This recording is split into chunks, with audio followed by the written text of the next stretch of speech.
Because, you know. It gives a transcript, you know, ahead of time, so they knew it was gonna be done.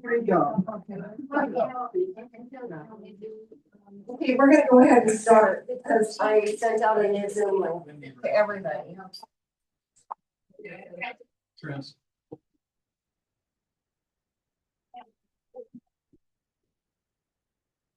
Hello. Mike, you'll have to remind me how long you're a county commissioner. Oh, he wants to know how long you were commissioner. How long were you a county commissioner? How long ago? No, how many years? How many years did you spend? 5 terms. Okay, 20 years. 4-year term. Yep. He's a fixture. You can do the math, Mike. I for sure always a little slow on. And the only reason we lost that last time was because it was only 200 years old. What? It's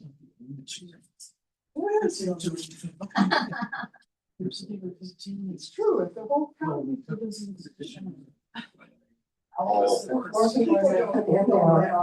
I did send them. Oh, what I did was I connected us on the wrong link. Okay. Okay. So I don't know, if it did you now confusing since I sent out another email to go back to the other one. We can't do two. That was my screw up with us doing this. I Sorry. signed on to the wrong one. Sorry.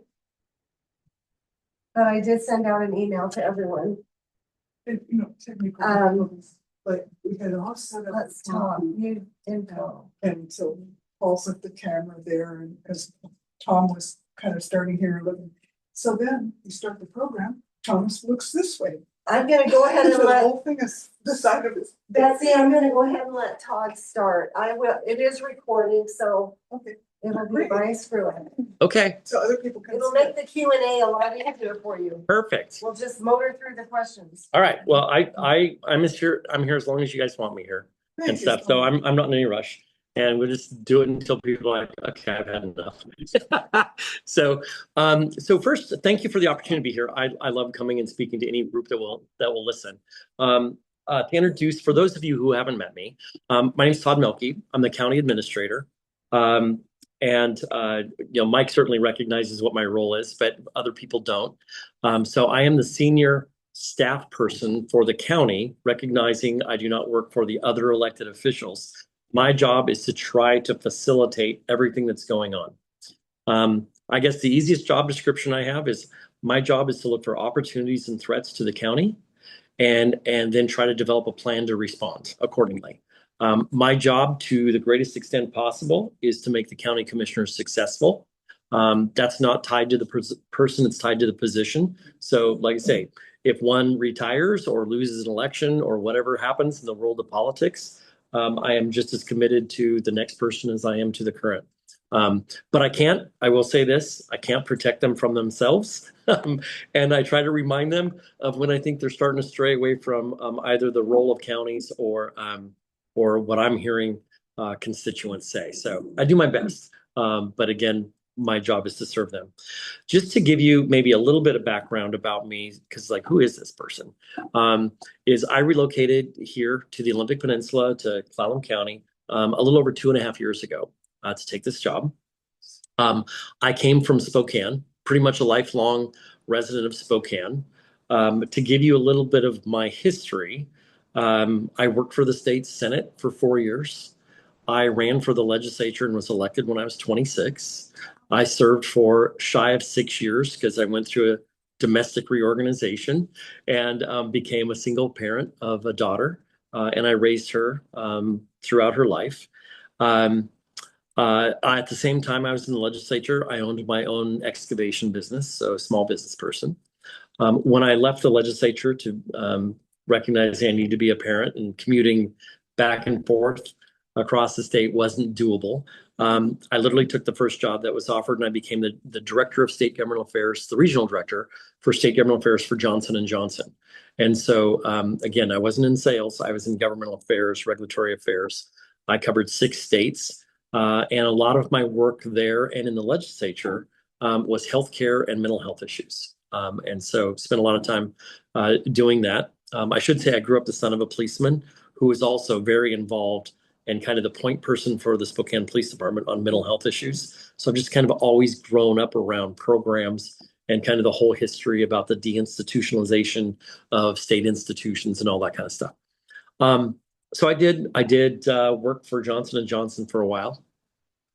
I actually, there's a political bug that bites every once in a while and thought that I missed politics. And so for a very short time, I entered the race for Congress.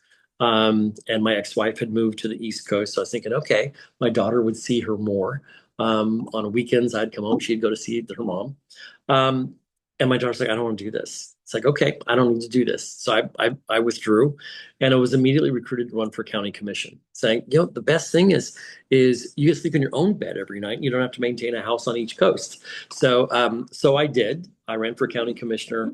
I served for just under 12 years as a county commissioner, as elected county commissioner in Spokane County. During that entire time, I was involved with WASAC. I co-chaired their legislative steering committee for most of my time, and then started through the offices, and like Mark Osias, eventually elevated to the president of the association. And of course, the year after you're president, you're the immediate past president. And so did all that. And then decided I was ready for a break from politics again. And I was the head of our Chamber of Commerce and Economic Development entity for a few years, 3.5 years. And then the sheriff that I appointed as a county commissioner said, I need somebody that can help me run this organization. And to kind of give you an idea, the total number of employees in Clallam County is about 450. Total number of employees at the Spokane County Sheriff's Office is about 450. Our county's general fund budget is about 58 million. And the sheriff's budget in Spokane County is about $60 million, to kind of put it on par. And so I did that for 3.5 years. I am not a commissioned officer, but like I said, grew up as the son of a policeman. I've always been around it. And I was his chief administrative officer. People before me were the administrative under sheriff, was the position before. And I would have still been there, but he had a heart attack. And his wife said, you're done. So he decided not to run for reelection. My position worked at the pleasure of whoever was the elected sheriff, and the elected sheriff that succeeded him said, I want to go back to having all my senior staff commissioned cops first, and then I'll figure out which expertise they have. So I wasn't ready to retire. This position came open, and it's like, I love counties. And I love this section of the state. So it gave me an opportunity to kind of do something fresh. So that's what brings me here.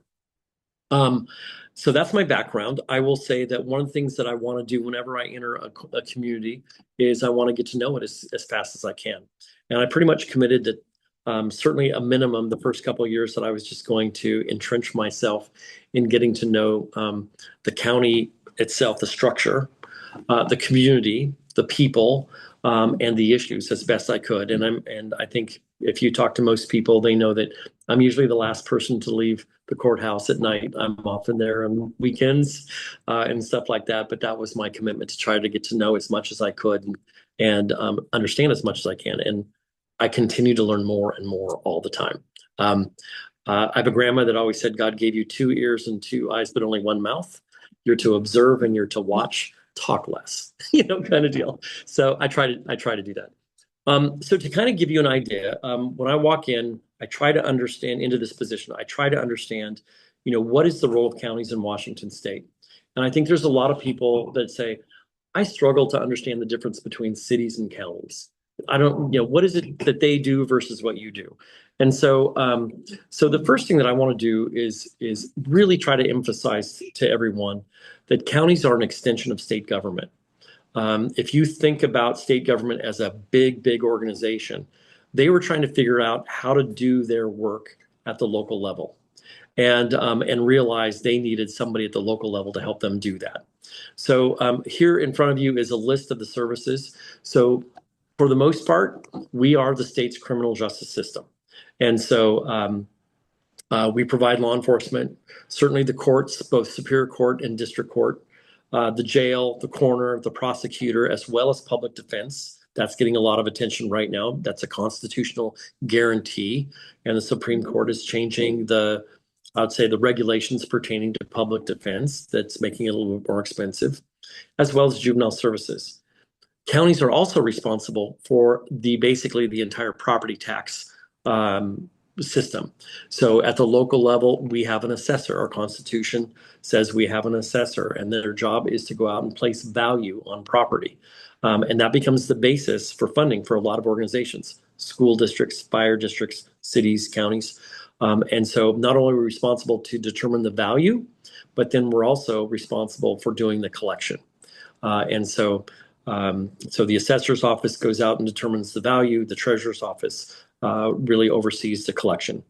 Public health is a responsibility of counties. And again, it's an extension of the state's public health system. We do land use. And since the middle 1990s, I want to say I always forget if it's 94 or 96 when the Growth Management Act passed, but in the mid 90s.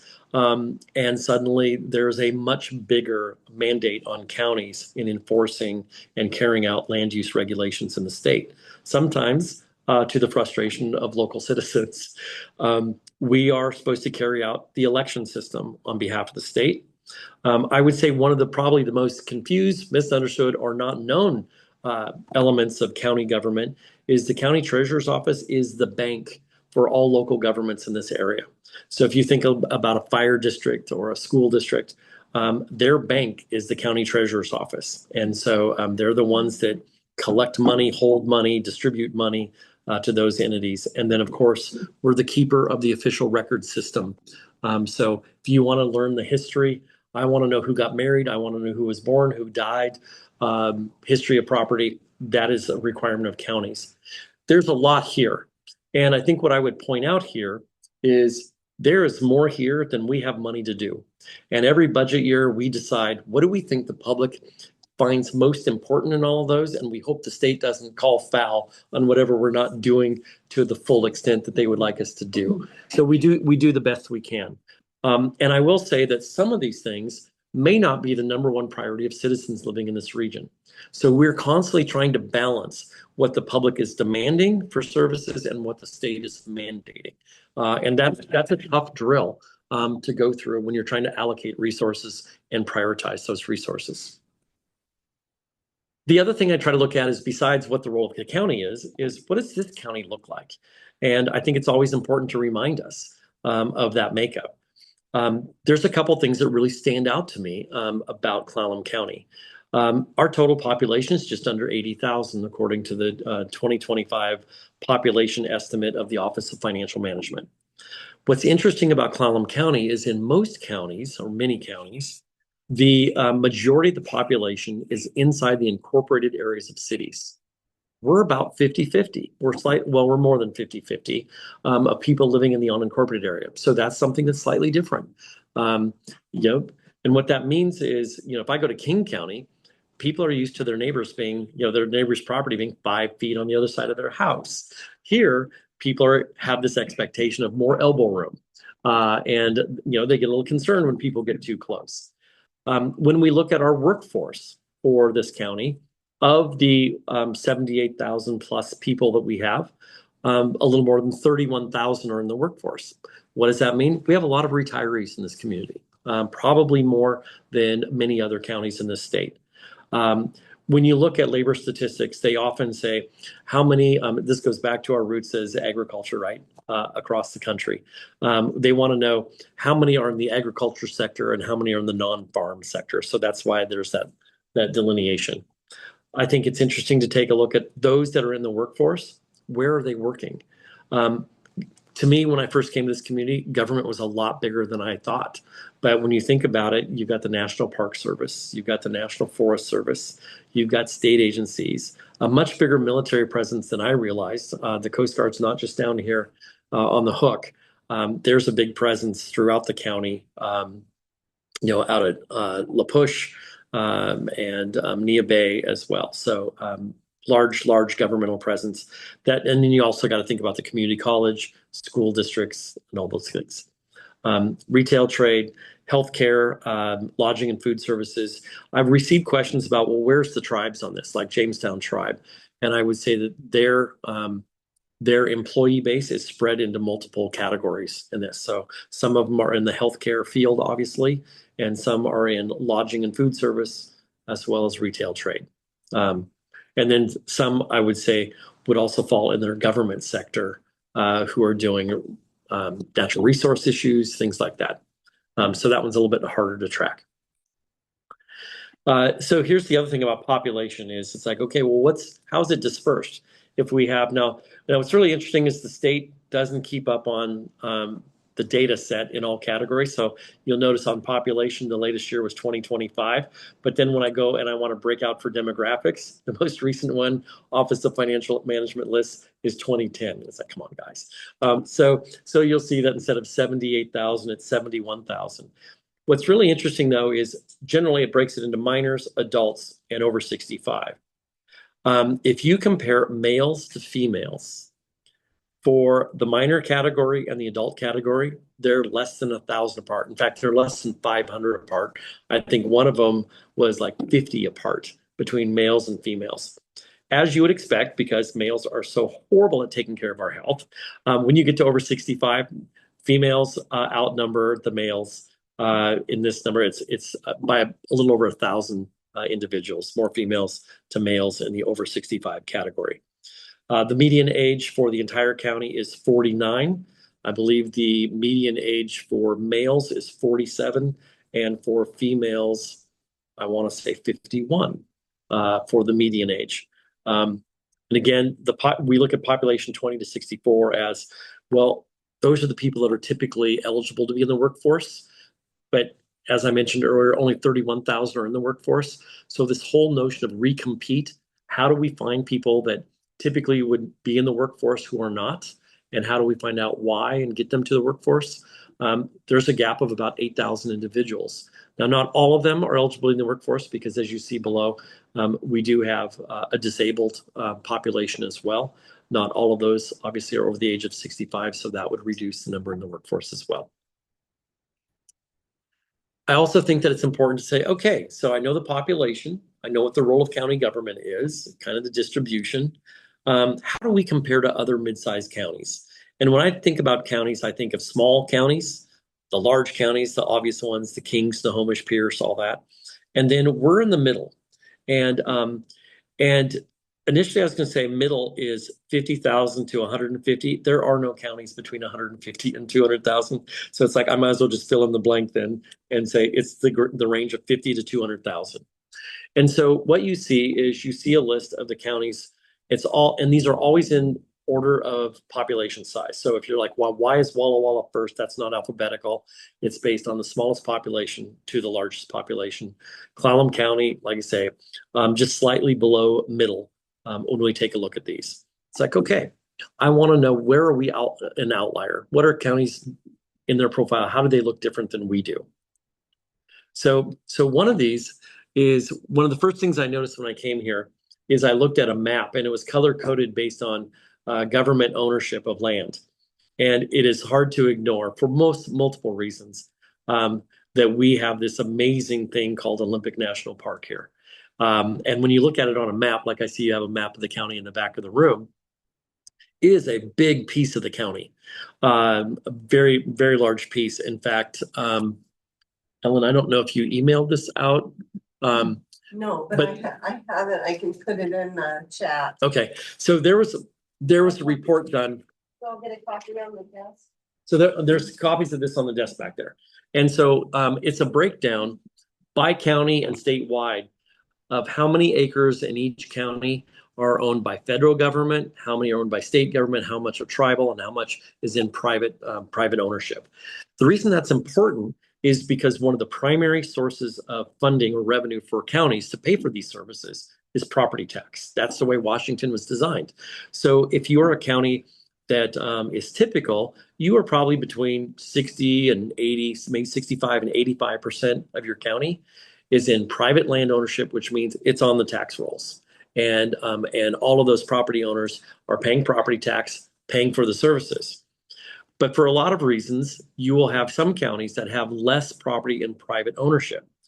Public owned property is not taxed, okay?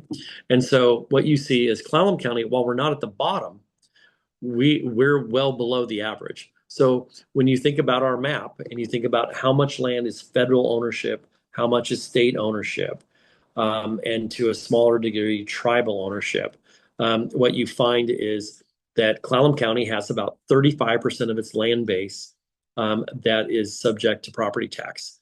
And so that means we have to work a lot harder to figure out how to fund all of our services because of that. So it just doesn't generate the same proportionate amount on a budget basis. The next thing was, well, where's the county at? Are you guys like, county, are you just taxing us at the maximum, getting every nickel and dime out of us? What are you doing? And it's like, actually, the county is not. In fact, the legislature gets frustrated when we ask for more help because they say, you've got more tools available that you're not using.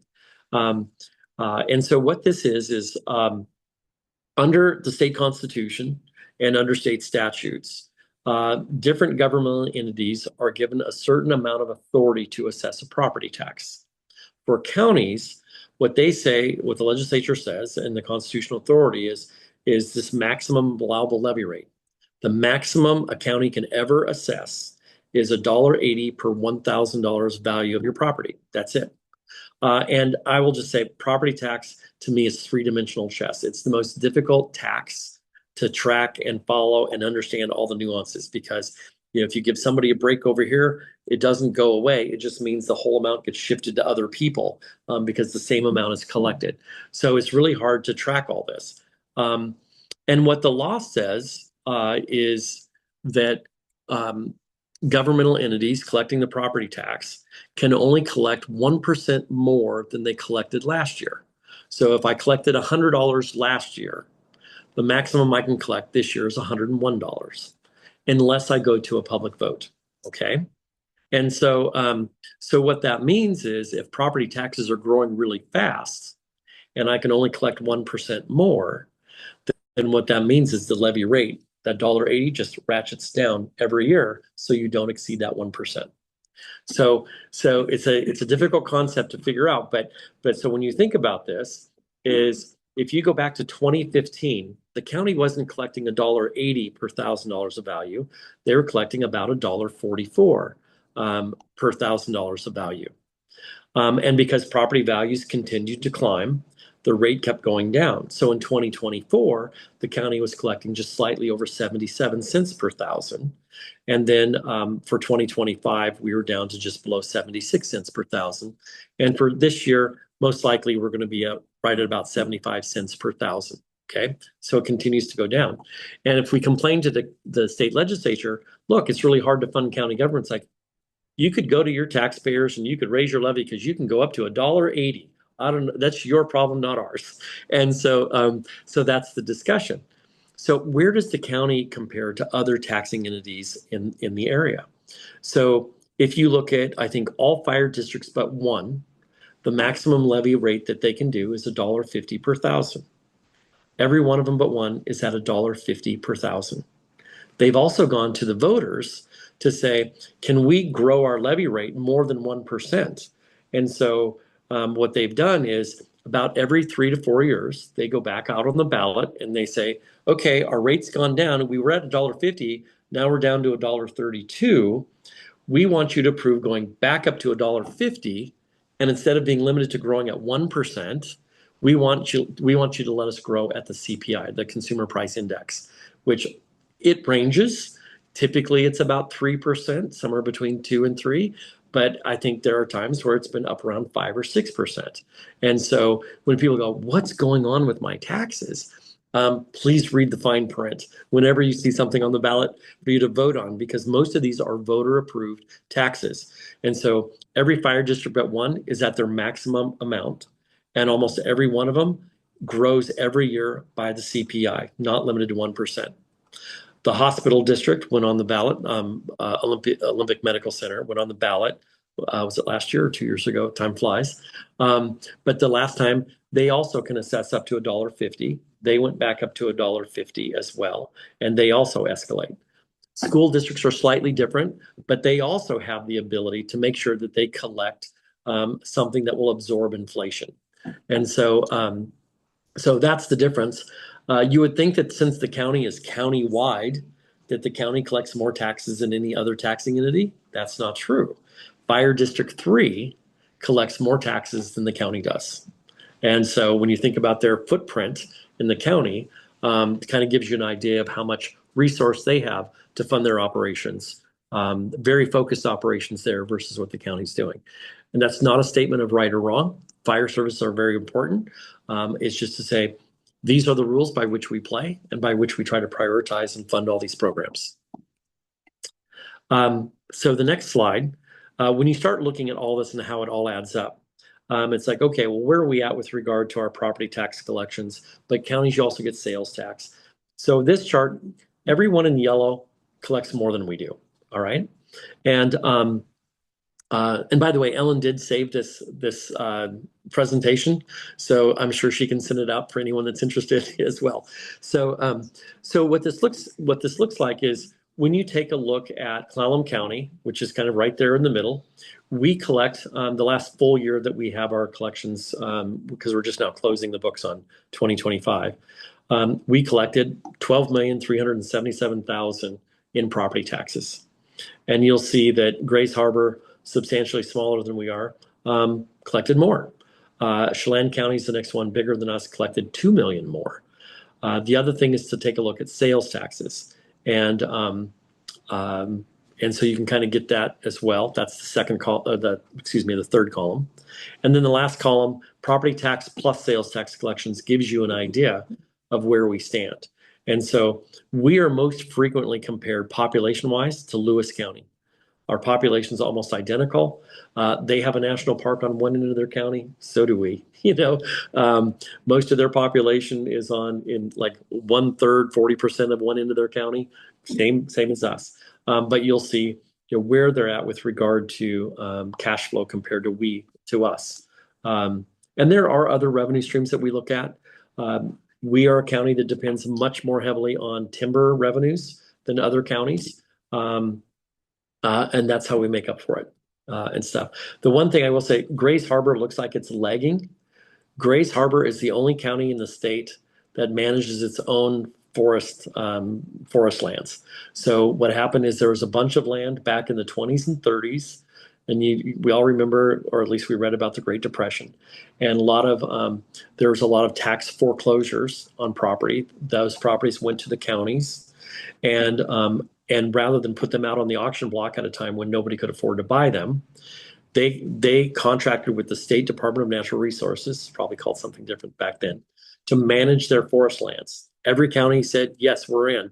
And so DNR, Department of Natural Resources, managed our forest lands. Grays Harbor said, we're out. We don't want you to.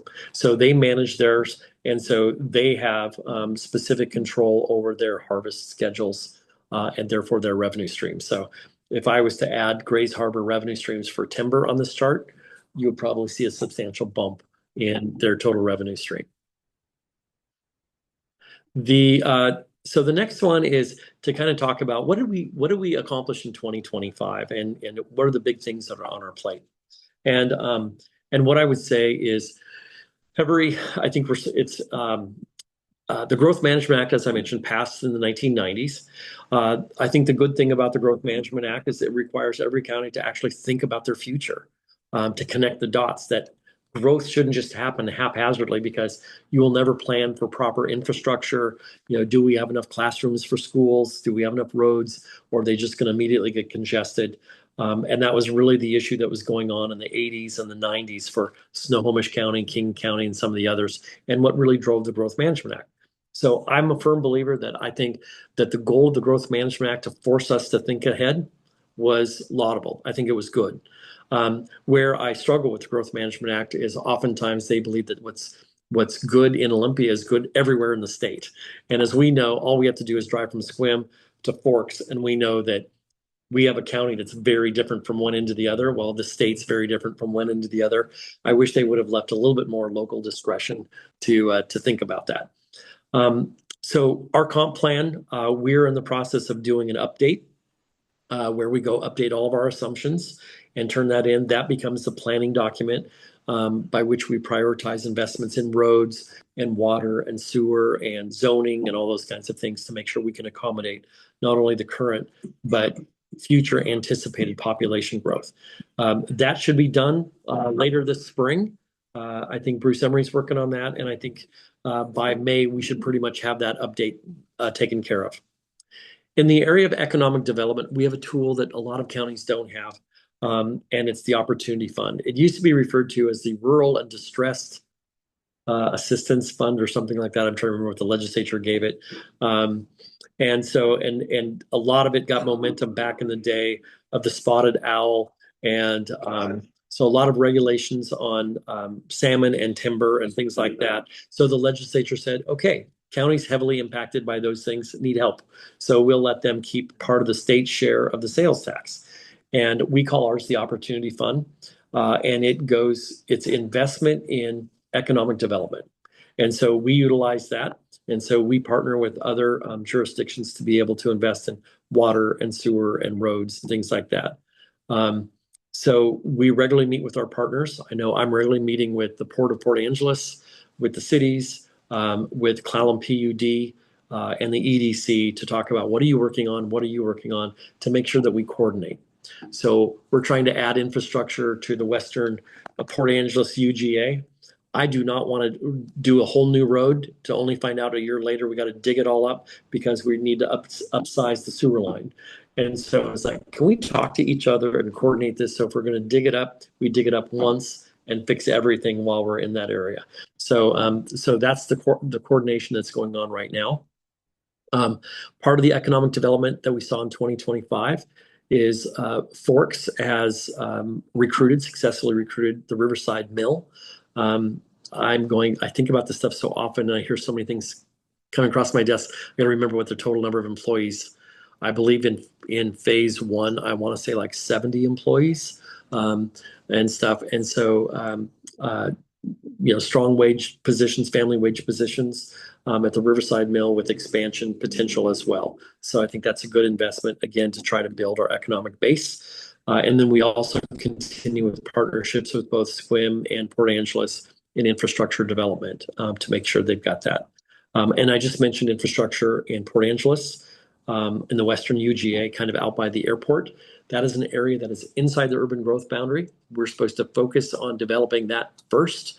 Higher density housing, area for commercial development, including industrial and retail. The problem is it lacks infrastructure. It lacks water. It certainly lacks sewer. And so we have been all combining our efforts. We jointly have been lobbying the legislature. Right now, it looks like there's funding in the Senate budget. We're hopeful that it'll be reconciled in the total budget, capital budget, to help put towards this project about $3.25 million to go towards this. And if you haven't heard, I think it's one of the worst kept secrets in the community, is Amazon is looking to build a distribution center just off Edgewood Drive. And it is one of the entities that would benefit because otherwise we would ask them to do a septic system and do it at a high cost that we know would last for 2 years. And then we tell them, now you have to hook up to the sewer. And so it's $200,000 to $300,000 they probably shouldn't have to spend if we get the sewer line in now. That line also connects the Lower Elwha tribe. So their health clinic area, it would connect that to sewer. They've had a failing septic system up there that they have struggled to keep operational.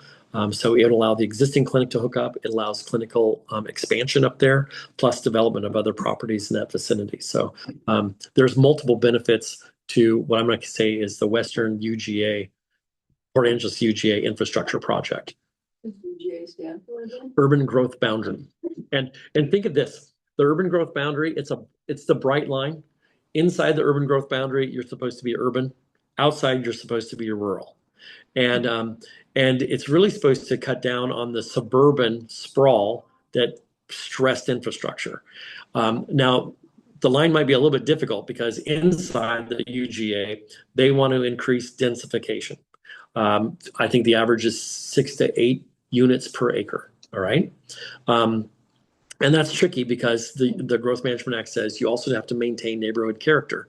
So if you're in a neighborhood that has 4 houses per acre and you suddenly say, I want to bring in apartment buildings, you will fill a hearing room faster than you can imagine.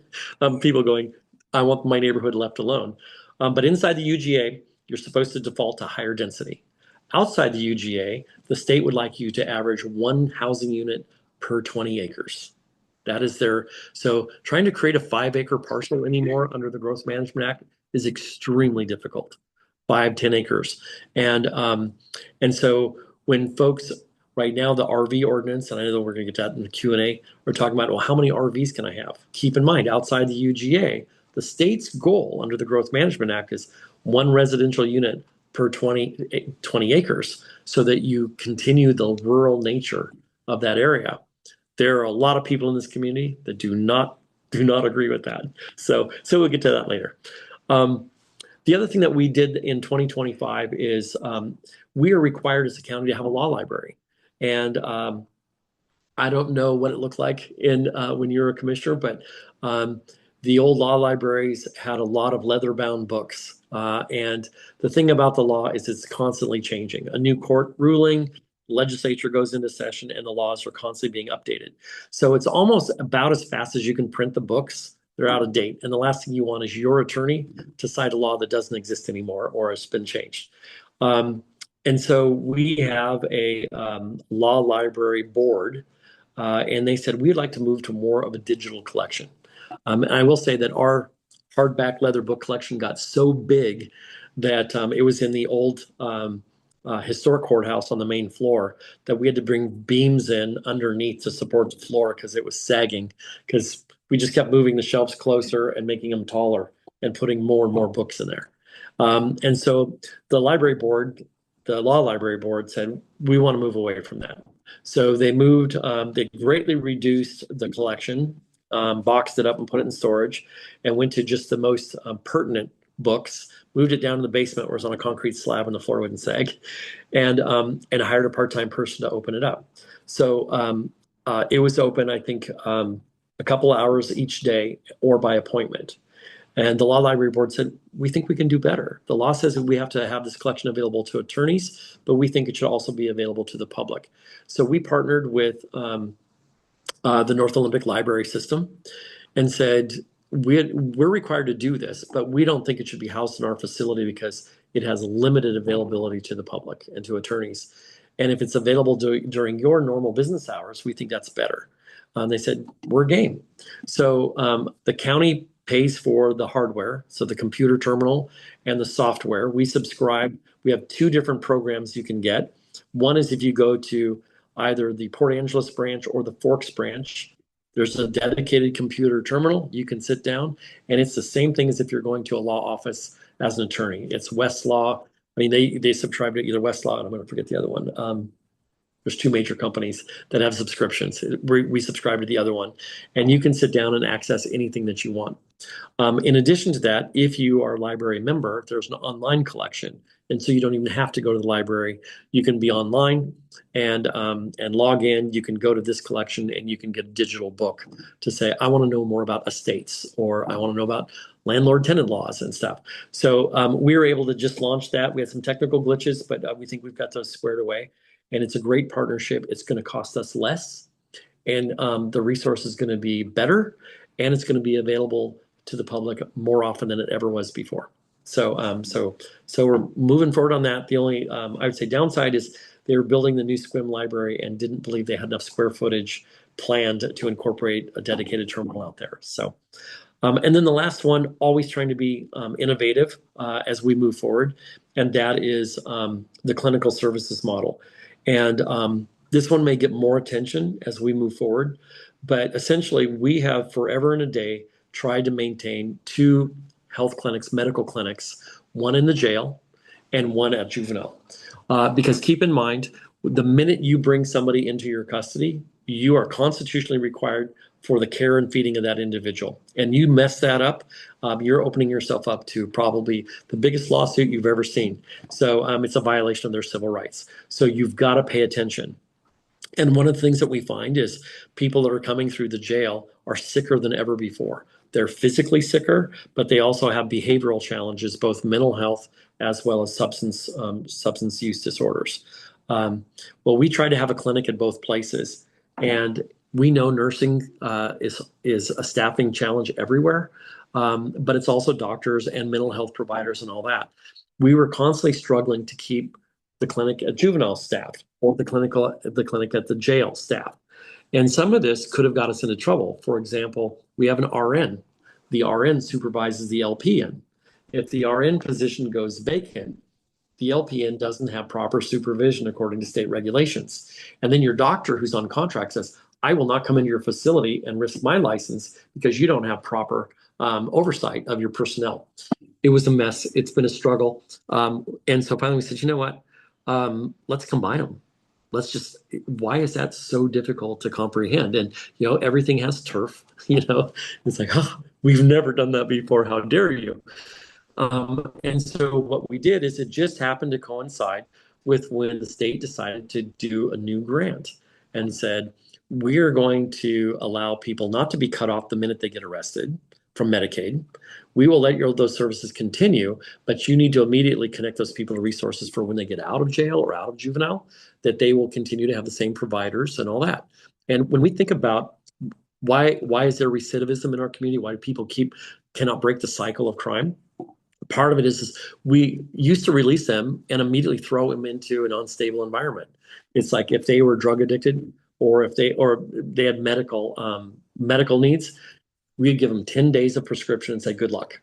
And when they ran out of the prescription and destabilized and they came back on day 24, like, I don't know how that happened. It's like, well, they had no way to figure out resources. And so the goal of this program is to immediately align people with resources that they're going to need outside. So the minute they come in the jail, we sign them up to Medicaid, and we introduce them to our partnerships are with the North Olympic known. It's with Peninsula Behavioral Health, housing providers, and all that. And the idea is they get to meet those people before they're ever released, so that the day they are released, they know exactly who they're supposed to talk to, where the clinics are, all that kind of stuff. They're already enrolled in those support groups. Hopefully we keep them stable and our recidivism goes down. So that's the goal of the program. It's a pilot program. And I will just say that I believe that we're ahead of every community in the state on this. This is administered through the Washington State Healthcare Authority. It's a state agency. And they're now calling us saying, how did you guys do this? Okay, that sounds good. I think that's what we're going to write in our rules. So have a great team. There's a presentation on this on Monday at the Commissioner's Work Session. If you have the ability to tune in, please do. I think they have a great story to tell. And like I said, if anybody wants to look through this, this is what they're going to be presenting on Monday. But basically, since just a real quick little fact, since July 1st of last year, we've had 763 new incarcerations in our jail, 246. A third of those people are now enrolled in reentry programs. And once they're released, a third of them are continuing to show up for treatment and show up for their programs. So a third are enrolling and a third of them are staying involved. And while you're like, well, that's only a third of a third, but the issue is it was zero before. So, and the implications are great, I think, for whether it's homelessness or anything else. So that's what we've been doing in 2025. I think I need to speed up too. So, the other things that we have going, the Joint Public Safety Facility, this is a project that will co-house PENCOM, Emergency Communications, on one end of the building and County's Emergency Management on the other end of the building. These are the groups that, should we have a natural disaster of any kind, ice storm, catastrophic seismic event, we've all heard of Cascadia and others, this group is supposed to be there to coordinate the response. They're coordinating with state agencies, they're coordinating with federal agencies. And right now, they are both housed in facilities that are not supposed to survive. So the county's emergency management department is housed in the basement of the courthouse. The courthouse is built on fill. And because of that, that building is not expected to survive. It's expected to slide towards the strait. And so this is an effort to get them housed into a building that is more resilient. And so they are actually in a location that can facilitate the response of any major emergency or disaster. It's been in the works for a long time. I think we're making a lot of headway, and I can come back and give you more updates on that one later on. Recompete, this is one that Commissioner French is working on, and that again is looking at all the employers who are struggling to find employees. and say, hey, we've got about 8,000 out there that are of working age that for whatever reason are not currently in the workforce. Let's go figure out why, see if we can engage them. Maybe it's a training issue, maybe it's a daycare issue. And so that's what Recompete is. We were one of just a handful of communities in the nation. And we have a 5-year, $34 million grant for us to be able to pursue this and make some structural changes in our community. And beyond that, in 2025, new HR director, new IT director, all those other things that take a lot of time to be able to put together. The last thing that I really want to talk about is really this notion of, and this is my last slide before questions, is really the issue about the budget. And I think it's really important for people to at least have the basic concepts of the budget. So the county budget has 60 different funds. There's the road fund, there's the general fund, there's the opioid settlement funds, the housing trust fund at the local level and stuff.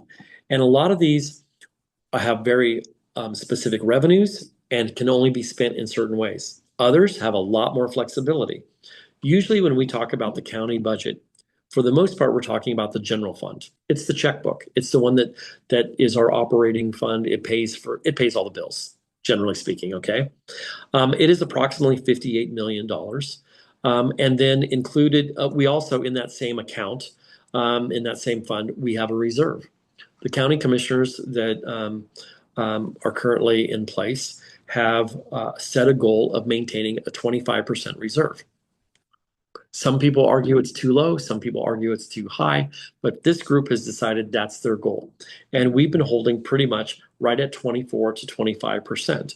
And again, the idea is what would that would get us through about 3 months if we had an emergency. Certainly we know that when COVID hit, the world as we knew it changed dramatically, and we were all trying to figure out how to respond. And so it gives us a little bit of cushion to do that. Unlike many cities and counties in the state, we are not paying any debt service out of our general fund. Oftentimes, like the state in its general fund, I forget what the percent is, I want to say 10 to 15% of its general fund is debt service. And so Clallam County has not. I don't know if we'll be able to stay that way forever, but for now, that's an enviable position for Clallam County to be in. So hats off to all the people that worked hard to put that in place and be disciplined to keep it in place. Our primary revenue, as I mentioned, is property tax, followed closely by sales tax. Normally, it would be very different. Lots of property tax, low sales tax. We're running neck and neck, and I anticipate that perhaps not in the too distant future, we may actually have sales tax surpass property tax as our primary revenue stream. And again, unless we go to voters, our growth of collection is limited to 1% each year. And what I would say is our revenue stream, when you combine property tax, sales tax, and other things, tend to grow like 2 to 4%. Our expenditures tend to grow at 4 to 6%. And so there is this structural imbalance, and you're like, well, why? And so if I was to take a look at the services we provide today and say, what do they cost today versus what will they cost next year? To do the same services for at least the last 3 years, it means that we're going to spend roughly 3.1 million more next year to fund the same services. And the question is why? Why? And again, we are staff. We're a service industry. We're a service business, right? Most of what we do is we provide services.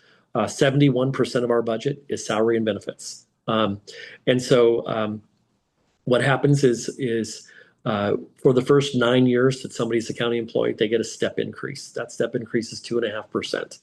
If they get hired at step 5, then they only have 4 steps before they're topped out. Step 1, they have more. But we also negotiate with our labor unions. We have 7, and they typically say we want a COLA each year. And we say, what's reasonable? The Board of County Commissioners said 3% we think is reasonable. And so sometimes it's 3% on January 1st. Sometimes it's 1.5% on January 1st and 1.5% on July 1st. But to do that means that next year it'll cost us about 3.1 million more than it is this year. The other thing that's contributing to that is insurance. 3 years ago, our insurance went up 40%. The year later, it went up 20%. Last year, it went up 28%. This year, I think it's 22%. And it's just year over year massive growth that's leading to that. So that's what we look at when people go, oh, you're just trying to grow government. No, I'm just trying to continue funding the services we fund today, and costs go up. The things that we've done to try to balance this out in the past, 2 years ago, we did a 7% across the board cut. This year, we looked at, to get to a balanced budget, you can look at one-time cuts and you can look at ongoing cuts. We looked at both this last year to balance this budget, and we were able to do that without dipping into reserves. Other counties dipped deeply into their reserves. In fact, Jefferson County will say, I think we have one more year of reserves left, and then we will have no reserves left. Skagit County laid off 52 people in their general fund budget to balance for 2026. And so everybody's doing different things. We've been able to prolong it as long as possible. I don't know what 2027 looks like yet. We will see. We'll sharpen our pencils and we'll do our best. The challenges that we have going forward is we're in the midst of doing criminal justice contract negotiations with the city of Port Angeles and the city of Sequim. This is a contract that was 10 years old. It started back in 2015, came to a conclusion December 31st of 2025. It was extended for 6 months. I will just say, I think it's one of the worst contracts I've ever written, or I've ever read, excuse me. I don't know who all was involved in writing it, but most of the people that are around today were not part of writing it. And so they can't really give me any insight about what happened. If you don't like the contract, usually there's a termination clause that says I can get out. There was no termination clause. You basically had to stop performing services. Somebody had to default on the contract to get out. Most contracts are supposed to be mutually beneficial for your partners. When you enter a contract, it's supposed to be good for me. It's supposed to be good for you, mutually beneficial. And I think initially it was. But the other thing, I'm a firm believer that contracts are supposed to share the risk, so that if anything happens unexpectedly, together we own that and we will work it out so that one side isn't harmed versus the other. The contract that's been in place was very good at predictability. It was here's the price and it's going to go up by the CPI every year, period. The problem is the cost did not stay within CPI over the last 10 years. And what I would say is due to a lot of different factors. One is public defense costs have gone through the roof. The state pays us about $80,000 a year. It just went up to $120,000 a year, but we spend almost $2.8 million a year in public defense costs, and the state's the one that's required to do it constitutionally. And so the state has basically pushed that cost off on counties. Counties are suing the state. It's been in the courts. It'll be in the courts for a long time now. But that is that, and the Supreme Court just came in and said, our defense attorneys have to take on fewer cases each year, so you're going to have to hire a lot more attorneys now. So this is and that's actually the second one, this public defense costs. But the cost for the criminal justice has continued to go up. There was law enforcement reforms, and a lot of law enforcement people left the profession. And so it's extremely hard to recruit law enforcement, both deputies, police officers on the street, as well as correction officers. And so those salaries have gone up a lot because we compete with large communities. And so they're willing to pay a lot more. They're willing to do $25,000 signing bonuses to get people to come to work for them in those fields. So the contract's gone up a lot. The law basically says that one governmental entity is not supposed to subsidize another. And so it looks like that's what's happened. And we're trying to correct that to say, can we get to a contract that's mutually beneficial, that's shared risk, and where the county gets reimbursed for its actual costs and the cities don't pay more than the actual costs. But it is substantially more than what they've been paying in the past. So Port Angeles goes from paying about, if we look at the costs that we calculated, they would go from paying about $1.2 million a year to about $3.7 million a year. And most of it's jail costs. Sequim would go from, I want to say $490,000 to about $740,000 a year in their contract. So this one's going to get a lot of attention between now and June 30th. And it's an important thing for this community. It's public safety. I already mentioned public defense costs. It's hard to find attorneys. And the Supreme Court has said public defense attorneys need to take fewer cases, which means if you want to continue prosecuting and stuff like that, you have to hire more attorneys. And then the last one is what I've already mentioned is revenues are going up 2 to 4%, expenditures are going up 4 to 6%. And how do you make that work? So that's my overview of counties. That's kind of my overview of what we've been working on in 2025, some of the challenges going forward. And my thought on this is we always have to step back, always take a look at what we're doing, and always look, are there ways to do something differently and be more innovative that provides a better service at either the same or less costs.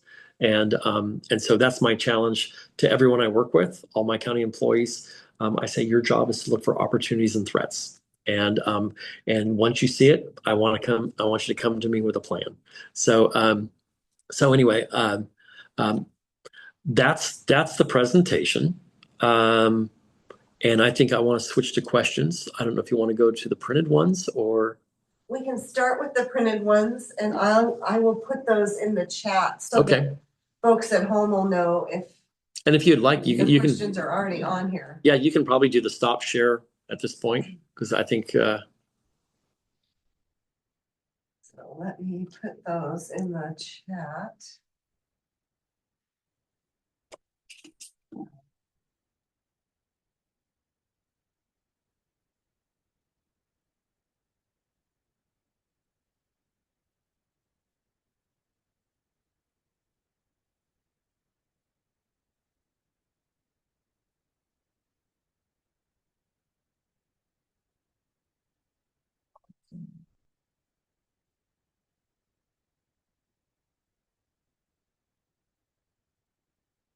I think you've got them printed out right next to you. I do. They're right in front of me. So I'm going to put them in the chat.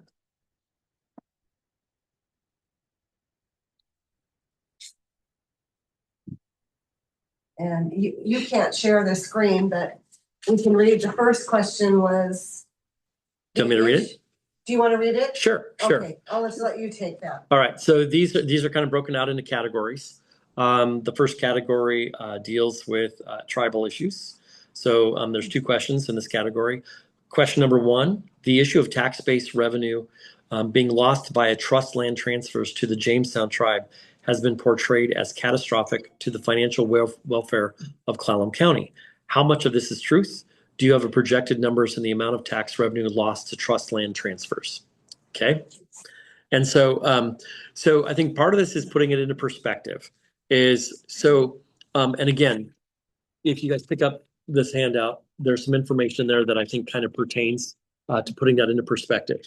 So Clallam County has a little over, yes. I'm sorry, I'm having trouble hearing everything. Okay. Can you speak a little louder? I will try. Usually I'm not accused of being quiet. I can do that. The American Idol. Sure. Just speak right into the All right. microphones. Wow. Okay. You don't want to hear that.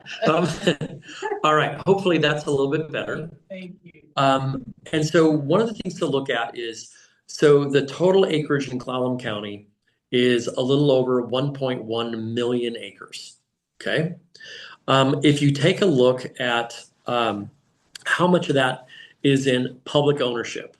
So keep in mind about 1.1 million acres, public ownership, and I'm going to define that as federal, state, and local government, okay? So of the 1.1 million, roughly 700,000 acres is owned by government, not tribal. And so, for example, the National Park Service owns 329,000 acres. The Forest Service, U.S. Forest Service, just under 200,000 acres. The Department of Natural Resources, 158,000 acres, okay? Of the tribes, by far, the largest land mass of any tribe is the Makah tribe, and it's 30,000 acres. And it's on page 3 of the handout. So 30,000 acres.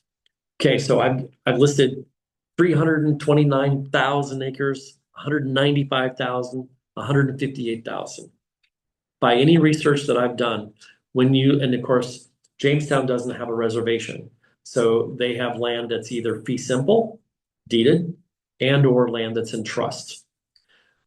The best I've been able to do in my research, it appears that they have about 1,600 acres of land. So out of 1.1 million plus acres in the county, Jamestown has about 1,600 acres to the best of my ability to tell. Quileut's smaller than that. Obviously, I think Ho's much smaller than that. Lower Elwha's smaller than that, or right about the same. And so again, about 1,600 acres. And so when you talk about property taxes, if anyone is exempt from paying taxes, that doesn't mean that the amount collected is less. So it's like a senior tax exemption. They might pay less, but the jurisdiction, like the school district, still collects the same amount because that amount gets shifted to others. All right. So, so the school district, the fire district, the county, the city, they still get a certain amount that they can collect. It just determines how many contributors are paying towards that collection. So there is a shift. I don't know what the exact number is. I've heard people say it's $3 million a year for just Jamestown. I have a hard time understanding how 1,600 acres would pay $3 million a year in taxes, property taxes. And so I've never seen the math that came up with that number. I would want to see that, but that's kind of the relative perspective that I'd put it in. Is really we're talking about 1,600 acres. Some of it is still fee simple, which means it's taxed, and some of it is in trust. We don't get a lot of requests to transfer property into trust. And in the time that I've been here, it's typically 2 acres, 5 acres. It's not, hey, we want to move 200 acres or anything like that. And we are working on, being able to have the county just respond. I think it's important that we tell the federal government we are an area that has relatively little property tax land, and yet we have to provide all these services. This does put a strain on us. We just negotiated an agreement with the Quileut tribe where they're going to continue to pay what looks like property taxes. They just had land transferred. And so it's payment in lieu of taxes. But basically, it's like, this is what you would have normally collected in property taxes. We will continue paying that, and we will pay an escalator each year. We think that's a great model. And so I think part of our comments in the future will be, here's our challenges, here's our concern. If you want to move forward on this, Bureau of Indian Affairs, please consider this as a potential option, which is, and then attach the Quileut agreement that says, could they pay payment in lieu of taxes? Because we still have to provide these services when there's an accident on 101, somebody gets lost in the forest or anything like that. So hopefully that gets us close. Like I said, I don't have the specific number about how much is deferred. Rather than talk about acres, what about assessed value? Does that make a difference? It requires a lot more research. Well, I would think that the assessor and the treasurer somebody would know, like, we know how much assessed value my house is. So, and I don't know how it's done for trust land. I will say that for government land, like if I was to look at a county-owned piece of property and I looked at the assessed value, it's 0. So it's just like it's exempt, so they don't assess the value on it. And so I don't know how accurate that would be for anything that is tribal owned in trust, I should say. I'm assuming it would be the same as when I look at property that's in the county's name. It would just show me a 0. So it's like, well, that doesn't mean you'll value to find out the hotel in Glen is looked at 0 because it's not going to pay any taxes. So I think that's worthy of conversation with Pam Rushton to say, how would we look at this? Is there a way to kind of figure out how much value is there? Would it not be that difficult? I don't know. I mean, I'm not a commercial property appraiser. And so I don't know if you actually have to have an appraiser go out or if that's written down somewhere. Not that I think, it just seems like that information would put that problem to rest. Right, and I haven't found that information yet, but Pam's the resident expert on And assessed not that I can valuation. Make an argument about it, but it just seems like the issue, we're not recording this anymore. Yes, it is recording. Yep, Never mind. okay, all right. So question number 2 in this section is, does the Jamestown tribe contribute in other ways that generate revenue to Clallam County's operating budget? And the answer is yes. So the Jamestown tribe supports 2 patrol deputies for Clallam County. And so we used to go and figure out the exact amount, and it's their salary, it's their benefits, it's their car, it's their other equipment. And it was I'm just going to use this as an example, $242,000 to support 2. And so every year when the contract, and I think the contract goes every 2 years, but every time the contract came up, go back out and say, well, the cost of those 2 people went up. And I think the last time that the sheriff went and spoke to Ron Allen at the tribe and said, hey, it's going up. It's like, can we just round up so you don't have to come to me for a while? So we went from like 242. He's like, I'll just pay 300,000. And that'll support and stuff. And then that way they can be backup when we need them. And but otherwise they're in the community and doing that. So we have a contract with the Jamestown tribe to support the cost of 2 law enforcement officers in the sheriff's office at $300,000. In addition to that, they contribute another $20,000 as a charitable contribution to support. And I think it's the other functions within the sheriff's office. It's like search and rescue, those kinds of things. And so those are the 2, I think, direct contributions. I think those of us that live in the community and we go to community events, oftentimes we'll see the name of that tribe as a sponsor of that community event. I don't know what the total of that is. So, okay. All right. Then we move to everybody's favorite topic, at least lately, harm reduction. And this one is getting a lot of attention, I think, from a lot of different people in the community. So this is questions 3 through 5. So question 3 is, how much money does the Harm Reduction Health Center cost Clallam County per year? The budget for the Harm Reduction Center is about $550,000, okay, per year. And I'd say about 2/3 of that comes from the opioid settlement money. And so you'll recall that all the states got together and sued. They continue to file lawsuits against different pharmaceutical companies. But some of the big ones were in an initial large settlement. There's been a couple of others. And so that funds the opioid settlement, gets distributed to all the states. There's another formula that then distributes it to the counties. I would say that when you think about illicit drugs in a community, there's supply and demand, right?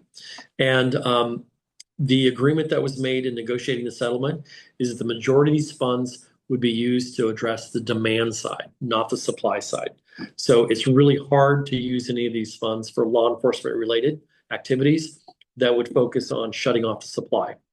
Instead, the majority of the funds are to be used for reducing the demand, which means treatment programs, trying to think of some of the other terms, detox facilities, treatment, any other supporting issues that people might need who are struggling with opioid addiction and stuff. And so that's the use of those funds. So something like harm reduction, and then some of the other programs specific to treatment programs, stabilization facilities, things like that, are recipients of that money. The other funding source for harm reduction comes from, it's a 0.1% sales tax. We call it the Hargrove mental health tax. Others call it the 1/10 mental health tax. And it's now expanded beyond mental health. That fund is used for therapeutic courts, as well as treatment programs for the mentally ill and for substance abuse. And so part of those funds also flow into the Harm Reduction Center as well. So that's the funding model for harm reduction. The next question, question 4, does the Harm Reduction Health Center distribute drug paraphernalia to homeless in Clallam County? And I did ask HHS staff to give me a response to this. The typing is small, but let me see here if I can get back to it.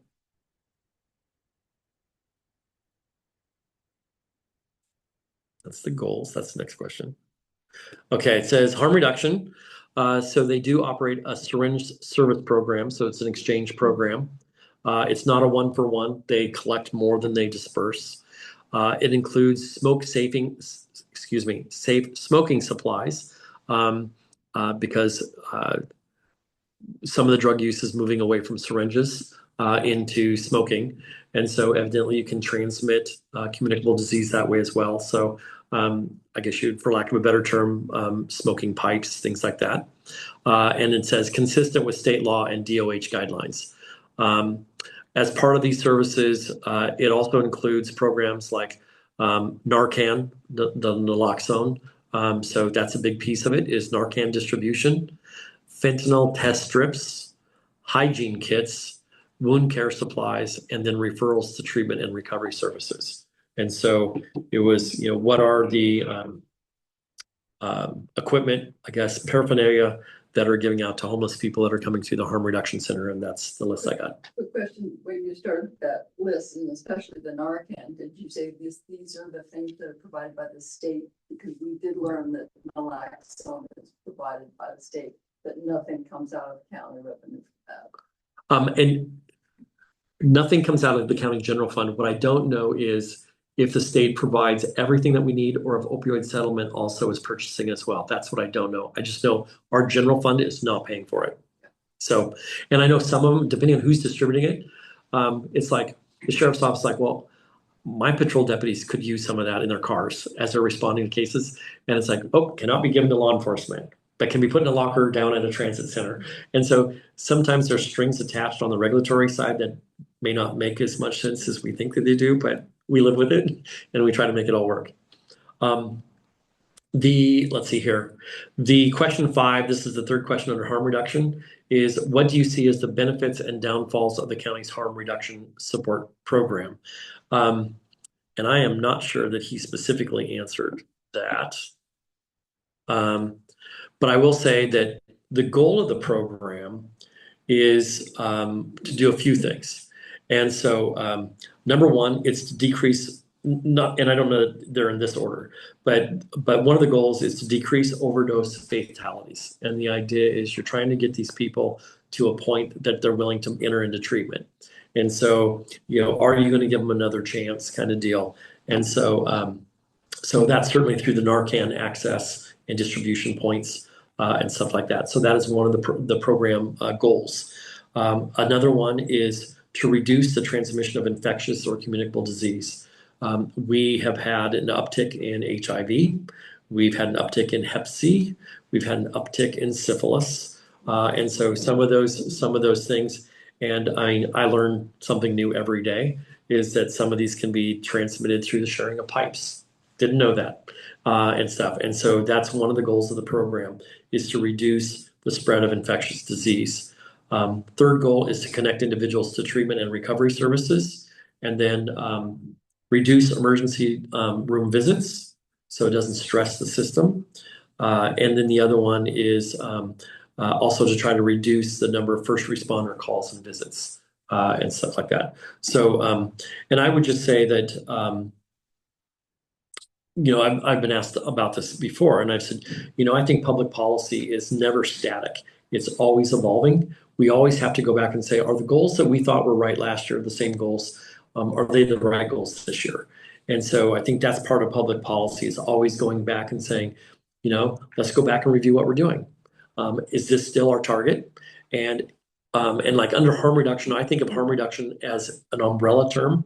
And then under harm reduction, there's a lot of services under harm reduction.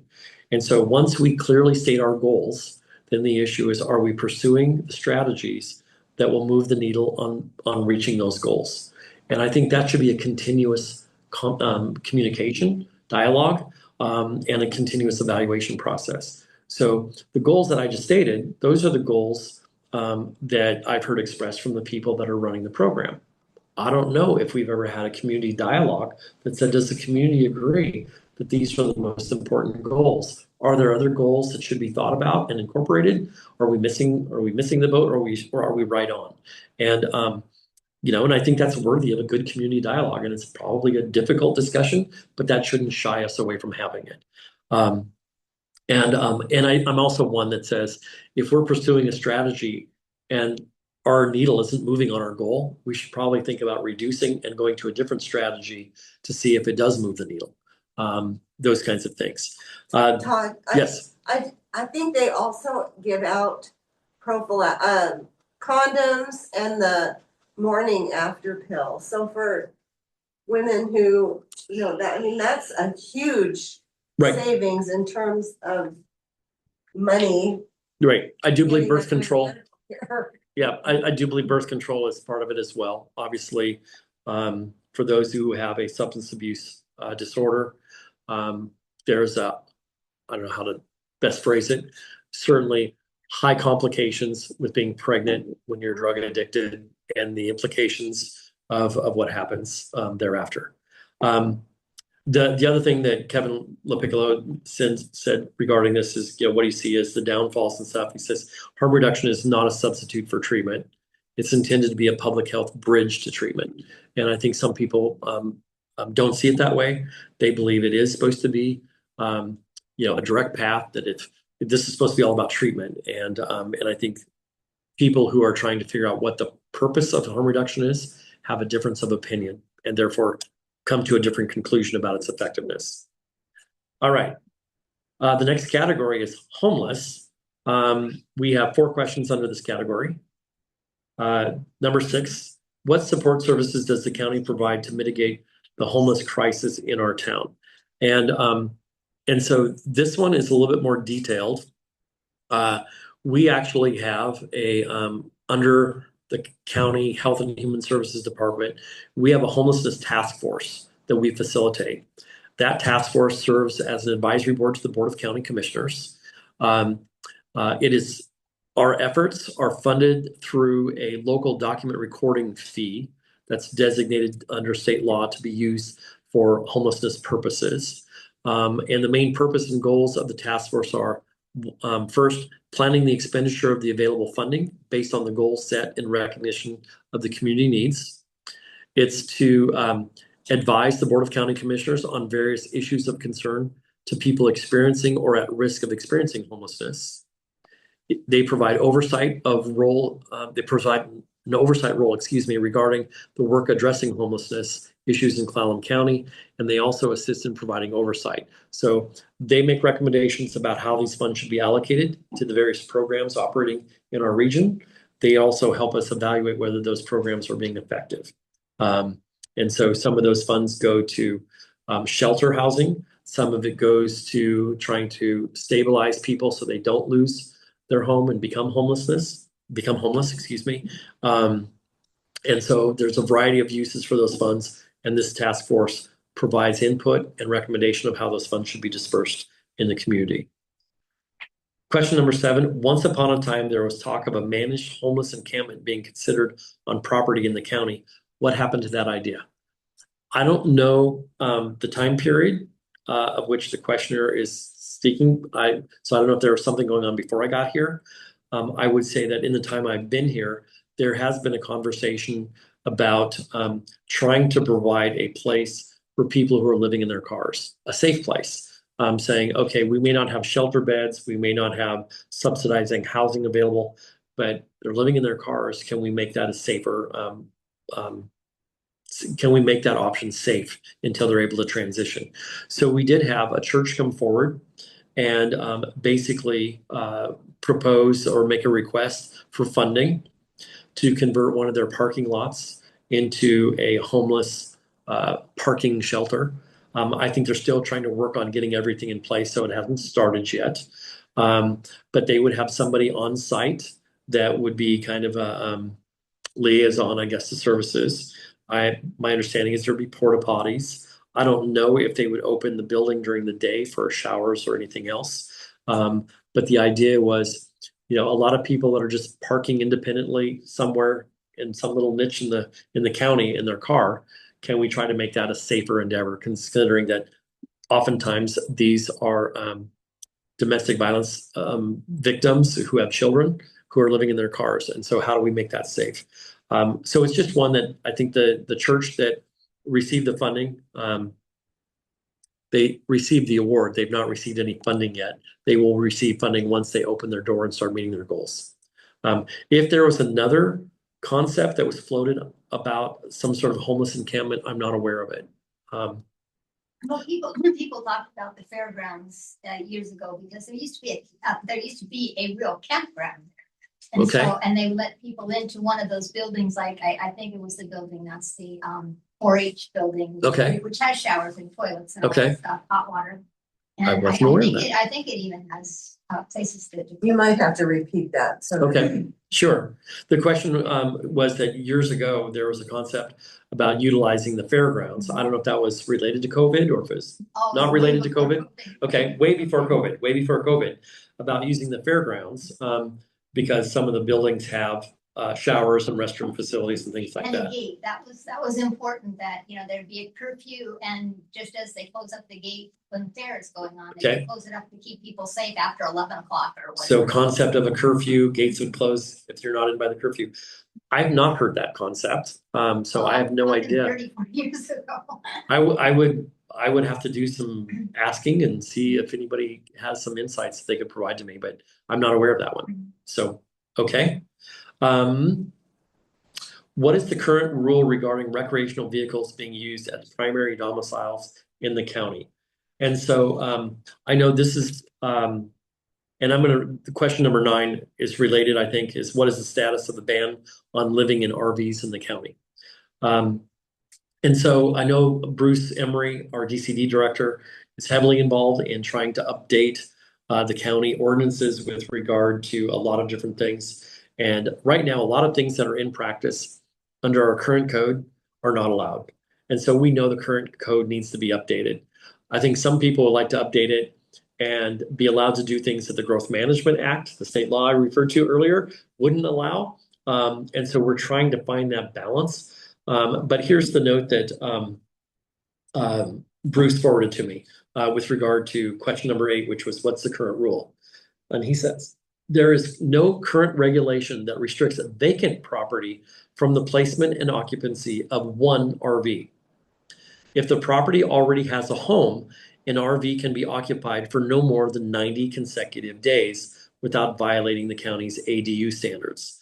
And that's a Clallam County code, and there's a number tied to that. The Environmental Health Division, under the authority of Title 41 of the Clallam County Code, requires adequate sewage disposal and potable water supply for any RV placed and occupied more than 30 days. So obviously we have an inconsistency there with regard to 30 days versus 90 days. And this applies whether a home is present or not. That is the current regulation.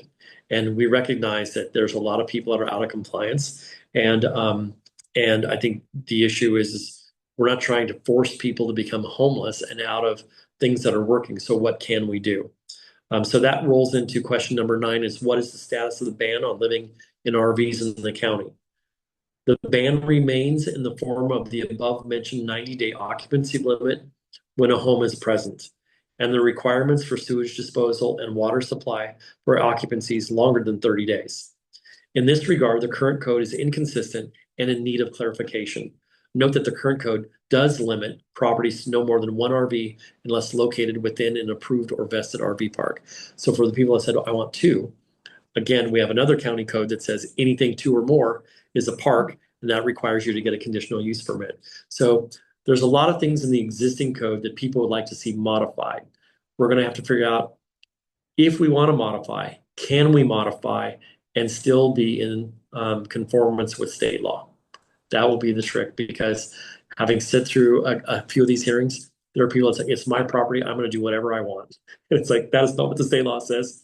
Good luck to you, kind of deal. So, so I think that's the challenge. And nobody wants to, like I say, create more homeless, and that's also balanced against people that say, I have property rights, and I shouldn't be subject to not being able to enjoy my own property because this is going on beside me. So trying to balance those two is a difficult task. Let's see here. Sheriff's Office is the next 3 questions. 4 questions.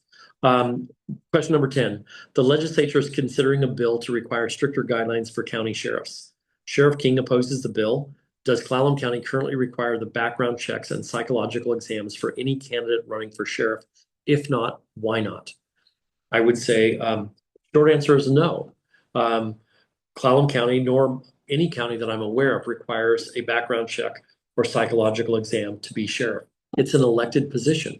And I would say that the courts have traditionally given great deference to voters being smart and deciding public policy. But I will say this, I mentioned at the very beginning, I'm the son of a policeman. I would say that any of us, if there is an opening for sheriff and there is a candidate running,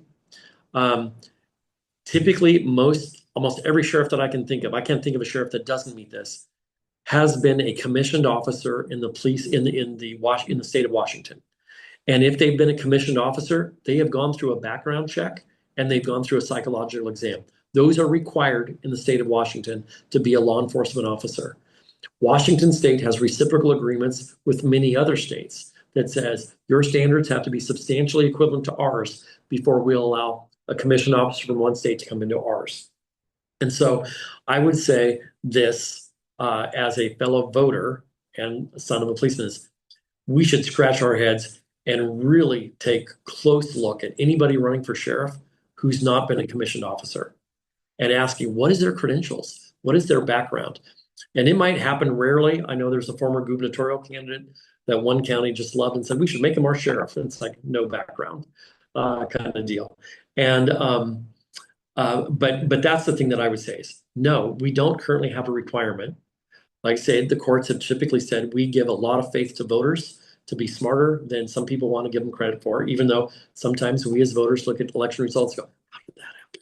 You know, and that happens sometimes. But for the most part, we should be on our toes and we should be asking those tough questions of any candidate that shows up that has not been a commissioned officer in the state. Now, obviously, all of us age. And while we may have passed 5 years ago or 10 years ago, I'm not sure we'd still pass this year. And so that's just another question. But we don't make our law enforcement officers go back and be subjected to this every 10 years either. So yeah.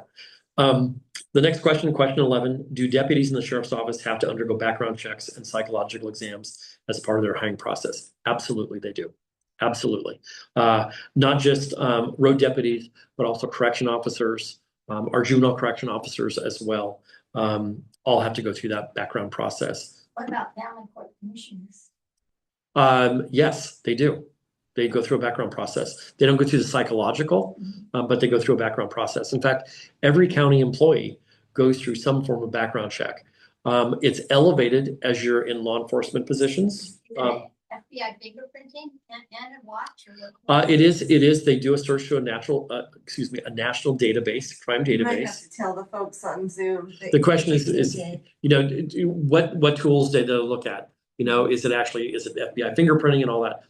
In my case, not fingerprinting, but it was, you know, they plug my name into a national crime database. Does it pop up? There's credit. They also do credit reports, credit checks, all those kinds of things, wanting to make sure that if somebody in the county is handling cash, do they have a history of embezzlement? You know, anything like that. So yes, absolutely. Deputies in the sheriff's office do go through psychological. Yep. Item number 12, question number 12. Are deputies subject to civil service hiring process, including panel review? Answer is yes. Would that be similar to the review of the Washington State Criminal Justice Training Commission post on 5974? You know, I would say that members, as I understand it, members of the Washington State Criminal Justice Training Commission are not commissioned. They don't have to be commissioned, and I'm not sure any of them went through a background check.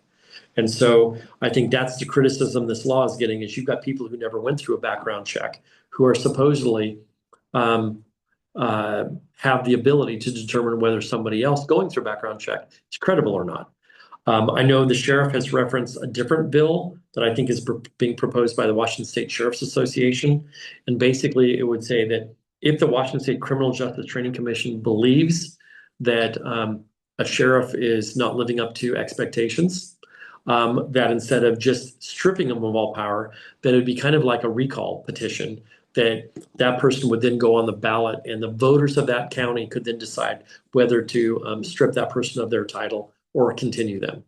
And once again, the assumption is voters will be doing their research and spreading it out on social media and educating others about what they're finding. So the last question under the sheriff section, this is question 13. How do you prevent extremism in law enforcement? This legislation addresses that, including social media review of applicants. I'm not sure I understand this aspect of the legislation that this person references. I mean, I think the issue is there are a ton of professional standards, you know, and the issue is your commission. You have certain training, you have certain protocols and procedures. You violate that, and that goes against you in your review. If you violate it to a certain level, then you can be stripped of your commission, law enforcement commission in the state of Washington under the Washington State Criminal Justice Training Commission. So those rules already apply to all commission officers in the state. If they violate procedures, policies, training, they are subject to potential stripping of their commission in the state of Washington. So Is that a sheriff though? If they're No. not, the elected sheriff is exempt from that. So in this case, like I say, the issue is there was some reference also that I didn't put in there, but there was some reference to the Institute for Research and Education on Human Rights article on constitutional sheriffs. That somehow that was related to that question that. well, and one thing I'd say about the state of Washington, so the Constitution lays out a list of all the county officers. And so the issue is some of these, you know, it says shall have the following such offices. There's a couple that are truly constitutional, which means no matter what form of government, and what I mean by that, counties can choose to be what they call code counties, which there's a whole section of state law, that's the code, and they run the county based on that section of the law. Or you can be a charter county. So basically our Constitution says counties can choose one path or the other path, provided that it's consistent with the state constitution and the laws of the state of Washington, right? So consistent with. So the offices that are constitutional, that cannot be impacted by a charter, judges and the prosecutor, those are what I would say charter exempt positions. They are truly constitutional. I have very little influence over how the prosecutor or any of the judges run their operation. I try to do it with charm, but I don't know that I succeed very well. So, for the other positions, assessor, auditor, treasurer, sheriff, clerk, like we don't have an elected county clerk that provides support to Superior Court. In most counties, that position's elected. When you go to become a charter county, you can decide whether certain positions are going to remain elective or whether they're going to be appointed. When Clallam County adopted its charter, and I don't know if it happened at the same time or if it was a charter amendment, it decided that the clerk position would be appointed, not elected. Okay. In the same vein, the Clallam County Charter could have decided that the sheriff was going to be hired and not elected. So appointed rather than elected. And Clallam County chose not to do that. But if you look at Pierce County and King County, they have gone back and forth. They have gone back and forth time and time again, where for a while they have an elected sheriff, and then some controversy will happen and they'll do a charter amendment and they'll decide that their sheriff is going to be appointed by their county council. So, or a county council, county administrator. So because they have elected county administrator. So it brings it back in. And they go, no, we don't want to do this. We want to make it more accountable to the voters. And then they'll reverse course the next time and do a charter amendment and go back. So those two counties have gone back and forth. So I tease Sheriff King from time to time and go, well, you're technically not a constitutional position in Clallam County. And the Charter Review Commission could change that. But you know, I think he does a great job. I work with him a lot in his department. And I would say that I've known a lot of people in law enforcement, and I think he is innovative. I think he is bright, and I think he operates with a really high moral and ethical value in my position to observe his work. So that's the last question specific to the sheriff. I think we have another one that's related to law enforcement. Question number 14. Port Angeles City Council recently paused use of the ALPR cameras pending further investigation on how data will be used. Are there any ALPR cameras in the county? If yes, any discussion on whether to pause usage to determine how and with whom the information is used? I think the short answer, my understanding is yes, the county does have some ALPR cameras. I have no idea what the count is. I have no idea where they're placed. I will tell you that and I don't know what the timing of this but evidently there was a bank robbery in Swim. I don't know what the timing was, how long ago. And the sheriff will say that the reason we found the person and were able to identify him is through the use of ALPR cameras. I know that the active investigation going on right now with regard to the recent homicide is also looking at data that was captured through those cameras about the movement of certain vehicles. And so that's part of it. But what he tells me in our conversations is you have to be really careful about the contracts that you go into. He said, so for example, Clallam County went in and said, we own the data. You will not disclose any data to anyone other than the county unless you have written permission from us. And so they just said we were very strict about it. We made sure it was in the contract and all that. But they said in their research, what they found is there's a lot of companies out there running ALPR cameras who have other language. And if the city or the county's not diligent and doesn't pay attention, control over the data can be given to that company. Or it can be kind of a gray area and you're really not quite sure. And so I've not read the Port Angeles contract. I don't know how much weight to put into word of mouth rumors. There's talk is cheap. There's rumors always. But I've heard that one of the weaknesses of that contract is the language with regard to who retains control of the data. Don't know if that's true or not. I think that's for people to probably ask those questions. But I think that makes the difference of whether you have legitimate local law enforcement use for purposes of public safety or whether you run a risk of having that information disclosed or hacked or anything like that. So pay attention to the details and all that kind of stuff to make sure protections are in place. Wouldn't something like that, though, be state interest also? So that the data would be shared, that they could have jurisdiction over, maybe if the state passed a law that said no private company would be allowed to, I don't know. I don't know. I mean, I believe the state utilizes those as well, the state patrol. Because, if they have a major incident, they want to know if somebody's traveling northbound, southbound on I-5 or 990 and all that. Specifically, the private company that you just mentioned, you don't know that it could be, there's a control over what gets shared. And so the state could probably pass a law that said no private company is allowed to share the data from any. Sure. But I guess my point in all this is you're correct. Absolutely, they could. There's nothing preventing. I mean, a city or a county doesn't have to sign the contract. We don't like this paragraph. Mm-hmm. And until it changes, we're not going to sign it. And I mean, I've been in those negotiations often in trying to negotiate contracts on behalf of counties. And we said, we're not budging. Go sell your goods somewhere else, kind of deal. So, and I think communities need to understand they don't have to do this, so yeah. The last question I have on this list is a question about the Joint Public Safety Facility, which is what's the status and where are we at? Are we back out for bid? We're like this close to being back out for bid. I was in meetings for 2.5 hours this afternoon on this, and essentially, here's where we're at with this project is we have completed all of the design work. And for a long time, that just kind of stayed in stalemate. And I'll just say that when I arrived and was trying to get up to speed on this project, again, having some background around construction, something that I thought was kind of strange was they went out and asked every stakeholder, in your perfect world, what would you want in this facility?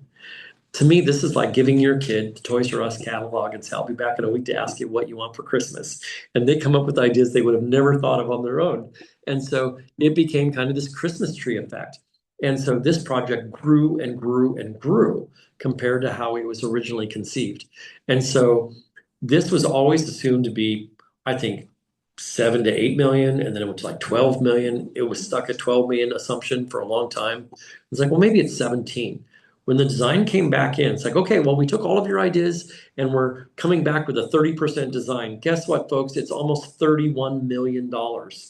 And everybody gagged. And it's like, how did it get that? Because nobody said no, you know, and the issue is, no, you don't need that. No, you know, kind of deal.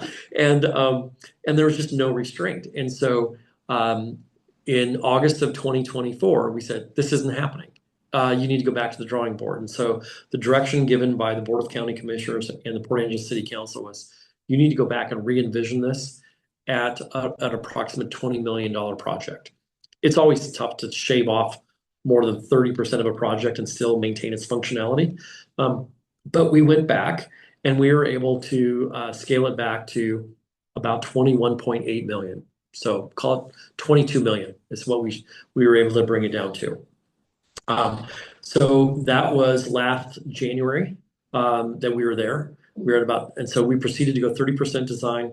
By late May, early June, we were at 60% design. By midsummer, we were at 90% design, and we submitted all of our permit documents. And so we now have every permit for this project. Design is 100% completed. Like I say, the estimated cost of the total project, including what we've already spent on purchasing the property and doing the design work, is still 22 million. All the permits have been issued except for one, and the one is the septic permit. I just need to fill out one form and file it with the county auditor's office, and that permit can be issued.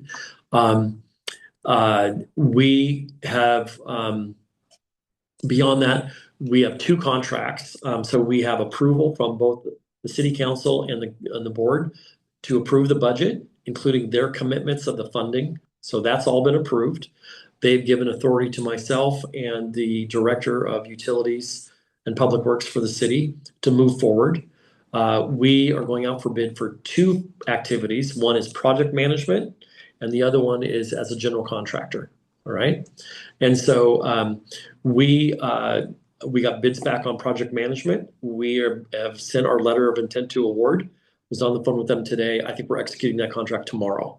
We would have executed it a month ago, except for the second part of it, which is we went out for bid October 1 for a general contractor. We received bids. It was the first week, into the first week in November. We had 3 bids. The lowest bid came in higher than the engineer's estimate. And we started negotiations, but we got a non-solicited phone call from somebody who said, you need to do your due diligence, do a deeper background check. And so we started picking up the phone, trying to get more information. It was over Thanksgiving. Nobody's returning their phone calls. Finally got more specific information about who we should be calling, and did that the first half of December.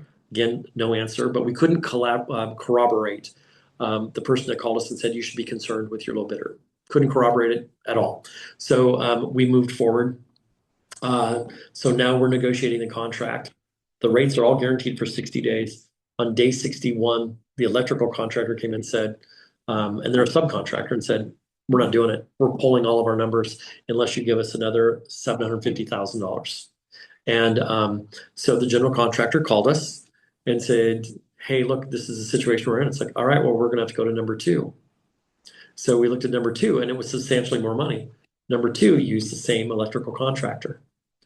And it's like, well, if the electrical contractor flaked out and said they wouldn't honor their price for the first general contractor, they're not going to do it for the second. Let's go to number 3. Guess what? Number 3 used the same electrical contractor. And so we were at a point, it's like, this is going to move the cost of this project by potentially $1 million. Legally, we can't justify awarding it to one specific company, knowing that we have to go back and negotiate electrical contractor. It's easier just to put it back out for bid. So that's what we're doing. I'm trying to work with the attorneys. Saying, can I disqualify the electrical subcontractor from being part of any bid? It's like, so I'm making the lawyers a little bit nervous, but I think at this point, the meeting we're at today is we believe we've revised all the documents. We believe that we're this close to just being able to go ahead and publish those. Our goal is to be out for bid next week, and it'll be open for at least 4 weeks, 4 to 5 weeks is our target. and contracts are ready to go once we have a low bid, and if we're still in budget, we'll proceed. And that would mean we're breaking ground almost immediately. We're working diligently this summer and through the fall, hopefully have an enclosed shell by late fall, continue working on inside through the winter, and then finishing up in the spring with occupation in the summer of 2027. Where is this gonna be? Where's the building? It is, okay, so. They're asking where the building. The question was the location of the site. And so it is just Airport Gardens out on Edgewood. It is immediately, it's the parcel immediately to the east of Airport Gardens, south of Edgewood Drive. So that's the site.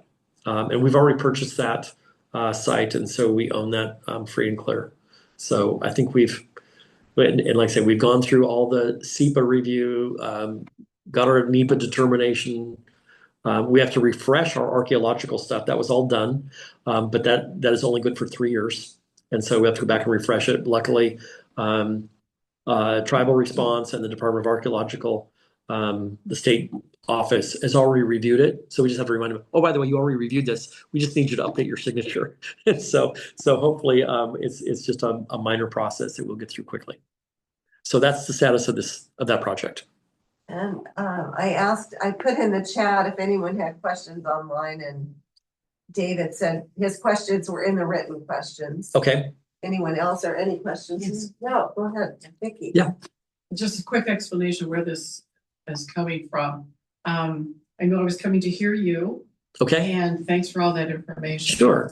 Fantastic. But I spent over a decade doing public sector research and consulting. Yeah. And one of the first things I would always want to find out is a job description. And I couldn't find one online for you. I'm sure it's there somewhere. It is there. It is there. And if you just tell me where that is. And then also, how did your position come to be? How did the county establish that, or when?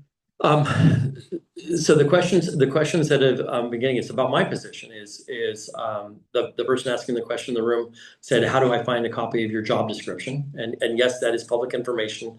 In fact, if you can give Ellen your email address, I will forward it to her, and hopefully she'll make that connection. The other part of the question was, how did my position come to be? My position actually existed before I got here. So and I don't know how far back it goes. I think Jim Jones, I think it goes back before Jim Jones. I think there was a former undersheriff that served as the county administrator for a while. Don't remember his name. Well, back during the mid-70s, kind of the sunshine era. Okay. Do you want to use the microphone so that? Oh, I've got another one. All right. The This is going to be more than I can repeat. League of Women Voters and others Okay. wanted public records, open meetings law, eventually campaign disclosure. So those things were coming along with the public eye. And then in Clown County, for the first time in the state's history, there was a recall. And 3 commissioners were put up for recall for State District. 2 of the 3 were recalled, and the governor. In the 70s? 76, 77 in there. Okay. Governor Evans appointed that person, and another person appointed the third, which was the first woman county commissioner. And then that was all part of the same milieu of looking at ethics ordinances and other things locally. So the Charter Commission had started out before that. And the Charter Commission proposed a charter, and the Charter Commission was adopted by the voters by less than 1%. The proposal from the Charter Commission to the voters passed by less than 1%. And there was an obvious division of more conservative Clown County residents, if you can believe, and more open-minded, liberal, educated voters. So it was quite a skirmish, and the Daily News covered it, and the other weekly paper and all. It's pretty good attendance by folks at these meetings because they were informed what was going on, right, and what the issues were. So one of the hottest issues was, should we have like a county manager, or what were we going to call it? Well, the more studious of the group, and there were actually 3 women that formed a committee of a subcommittee sort to do additional research and bring it back to the Charter Commission. And they recommended an administrative assistant.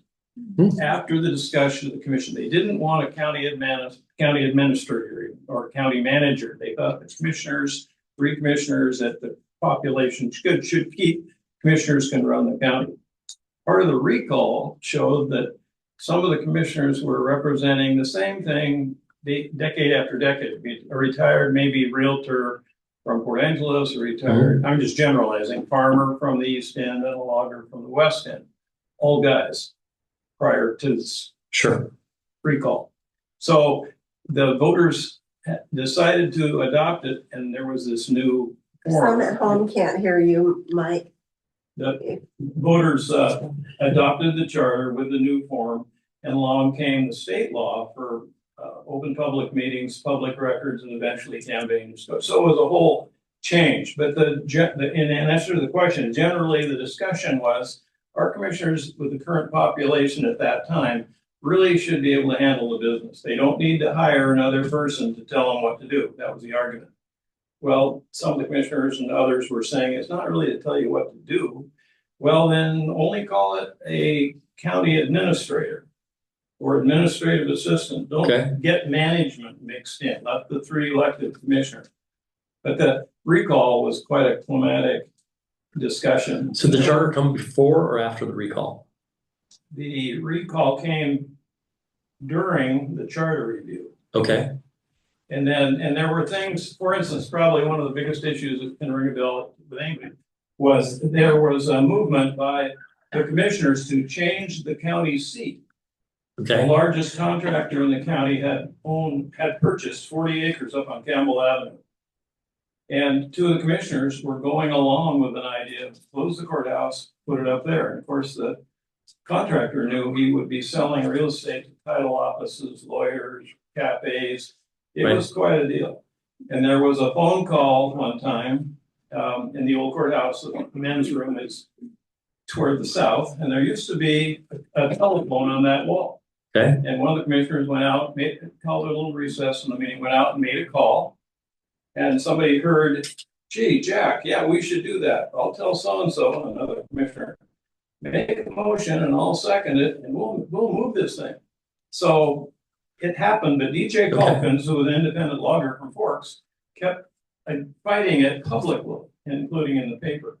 So for various things, the recall came along. 2 were recalled, and then the earlier part of my story took place. So what I don't know is, I mean, I know the current charter has several references to the county administrator. What I don't know is, was it changed along the way? You'd have to go look at the current charter, which has a copy of the amendments over the years. And you'll see back when it came up to change the title to a county administrator. And so what I do know is, like I say, it's referenced in the county charter. The current language calls it a county administrator. I do recognize, and like I said, I'm forgetting his name, that there was a former undersheriff that became the county administrator. I believe after that person, Jim Jones served for Dan Engelbertson. Dan Engelbertson. So, and then after him, I understand Jim Jones came along. I believe that about the time Jim moved on, there was a recruitment, and there was an offer, and then the offer was rescinded during the background check. And at that point, we were entering COVID. And I think the thought was, now's not a great time because nobody wants to relocate. And so at that point, Rich Sill, who had been with the sheriff's office and was trying to train up as a future HR director, because the HR director had projected that she wanted to retire. So the Board of County Commissioners said, well, we'd like you to be the interim county administrator. So he was wearing 2 hats. He was wearing the hat of HR director as well as the interim county administrator. And due to COVID, that went from an interim basis of I'll just do it for 1 or 2 years. I think he was there for a total of 5 years, maybe 7. I don't know. It could have been somewhere. But much longer than a temporary that you would ever think of as a temporary. And so, so it was basically at the end of Rich's career that the commissioners decided to do a recruitment. And so they went through a recruiter, one that does a lot of management positions for counties and cities. And that's how I became aware of the position. And so, like I said, I've been involved with counties for a long time. I think I understand the concept of counties. I would say that my time with Washington State Association of Counties, WASAC, while some people think it's horrible that we're connected, I will tell you I learned more through my involvement in WASAC, because even though I was from Spokane, being involved in WASAC, I had to figure out what's it like to hear the challenges and the problems and the successes of rural counties, super urban counties, mid-sized counties, left counties, right counties, all that kind of stuff. And you really begin to develop a broader understanding of all the challenges and how different counties are trying to address them. And so I'd say that was probably one of the best educations I had, was being immersed with others and trying to understand and become empathetic with the challenges they were going through. So that's I've always liked counties. Like I say, my sheriff had a heart attack and decided not to run for re-election. So my position was going away. I wasn't ready to retire. And so I started looking, and this position popped up. And I spent a lot of my career working around Olympia. And so you're so focused on working, it rains a lot in Olympia. And so I would say one of the best surprises that I got when I came here, I had no idea about the Olympic, was a rain shadow. I had no idea what that was. And I came here thinking, okay, I've got a certain number of years left, and I'm going to be focused on work and all that kind of stuff. I'll go hike, I'll buy a raincoat, kind of deal. And everybody's like, oh, where are you living? It's like, well, I live in Sequim, and then I work in Port Angeles. It's like, oh, you're in the rain shadow. Like, I don't know what that means. And then, I just figured I'd spend this part of my life in gray and wetness. And they said, no, the rain shadow. And so I'm surprised to learn that Sequim gets less rain than Spokane. It gets the same amount of rain as LA, and all that kind of stuff. I haven't shoveled since I've been here, kind of deal. And so pleasant surprises of moving in. And like I say, it's great to get outside and take a hike or go for a bike ride and all that kind of stuff. So yeah. The first administrator was Ben Jones. Okay. Young person with a graduate degree who academically was totally prepared and sort of treated commissioners to lectures on how things should work, from a little different from the past when it was kind of a good old boy system. And DJ Calkins, to his credit, pretty much stopped the migration of what is kind of a civic center downtown, minus the school district now, but would have moved the courthouse up to the end of Campbell Avenue. Okay. Yeah. I don't know if you care, but AI says 1976 is when they came up with the appointed county commissioner form of government. And so sometime shortly after 1976, the first one would have come around. And that, I think, is about the year that the charter was adopted. Yeah. I recall. And then Jim Jones was 2006 to 2018. Okay. And so then Rich was 2018 to 2023, if AI is correct. And then you're on your next. Well, I didn't start till 2024, so yours says 2023 to present time. By the way, I'm getting older. I know I started on August 1st. Okay, well, they're saying July, but My official start date was August 1st. okay. So yeah. Maybe that's when you were hired. I don't know. All right, I'll have to go back. I might be off a year. So I have a question online. Let's see, I'm gonna have to unmute. Let's see. That's correct. August 1st, 2023.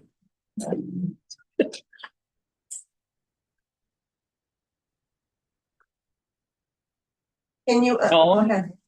Am I supposed to speak? Okay, can you hear me? Ron, go ahead. Can you hear me? Ellen, can you hear me? I can't hear. Ellen? Yes. Oh, well, it's not coming through here.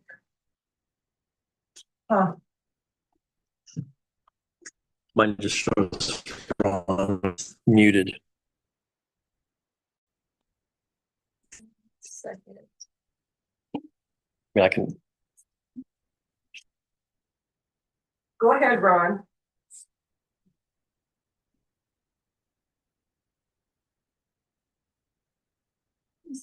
maybe he can put his question in the chat. Are you? I see it looks like you're on a couple of times here. I don't know if that's an echo from you. Type it in the chat. Can you put your question in the chat?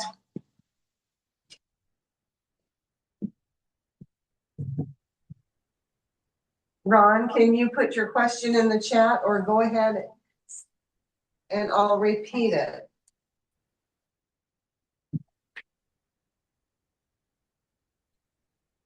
I've got a couple of identities for you on here.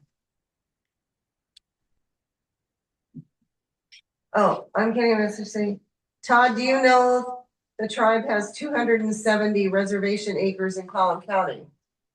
Well, that is, you said Via Bay is. Well, Right. which tribe are they referring to? It just says, Todd, do you know the tribe? Jamestown has 270 reservation acres in Clallam County. So I'm not aware of them being designated as a reservation, because my understanding of the history of that tribe is they were not. The golf course, he says, is a reservation. Okay, didn't realize that. I assumed that that was trust. My understanding, though, in the numbers that I've seen, I believe that their total holdings is about 1,600 acres. And the casino, he says, is a reservation. And again, I don't know if it's delineated as reservation or if it's delineated as trust. But again, my understanding is that their total holdings, trust and fee simple, is about 1,600 acres.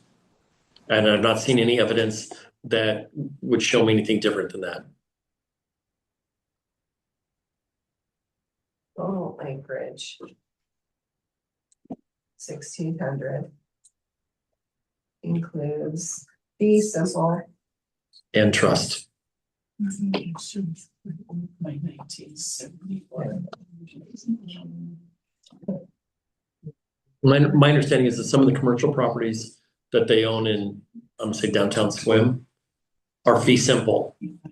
So I think that's it. There is a comment. I'm gonna read the comment because this is in chat and it's gonna be public. It says one Ron is enough. We've got more than one Ron on here, but one comment is one Ron is enough. Look at the email. Okay.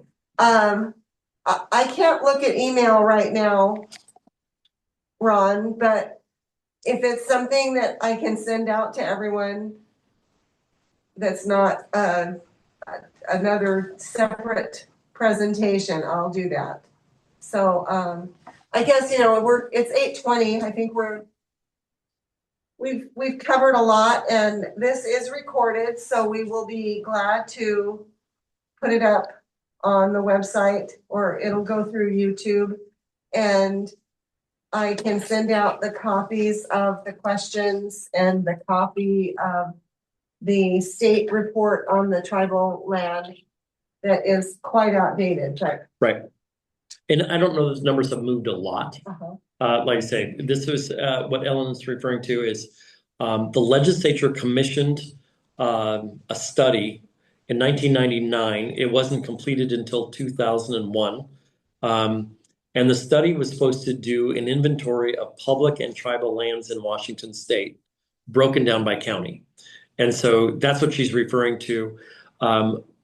The state, it was done by the Interagency Committee for Outdoor Recreation. If you go to their website, they actually point to an update. I think it was in 2011, and then all they did was cite the 1999 data. So I don't think the legislature's commissioned a updated study. Certainly, we don't expect that the total acreage of Clallam County has changed much or at all.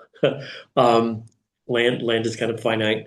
I don't know that either the federal government or state government has made any significant purchases of additional land. About the only thing that I know of is about 6 acres that the Washington State Department of Parks purchased in my time here. So I don't think that the ownership numbers for state and federal have changed much. I don't know about local government. I don't know if a school district bought a new school site or anything like that. And so really the issue is trying to get a better handle on the conversion rate of fee simple land as tribes purchase it and move it into trust. Because if there's something that has changed, I would say we see more of that across the nation, across the state, happening in the last 20, 25 years than what happened previously. So I think Betsy brought up a good point. We can maybe look into that with the county assessor Right. and find out specifics in terms of property value and the dollar amount. Sure. Okay, well, thank you, everyone, and I'm gonna end the Zoom now. And thank Mr. Mielke for making so much of his time available. Yeah.